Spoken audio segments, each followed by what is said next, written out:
Hello guys, good morning. Matapos ang successful event kahapon ng graduate school sa Wesley University, ang acquaintance party.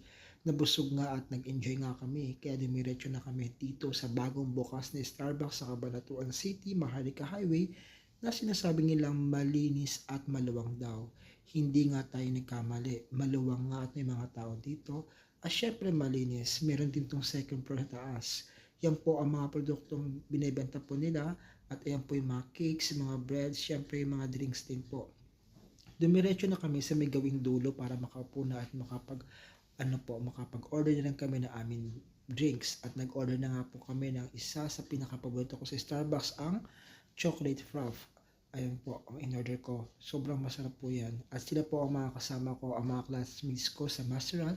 At nagpe-prepare kami para sa aming report. So guys, thank you po at bisitahin niyo po ang bagong Starbucks sa Cabanatuan. Bye-bye!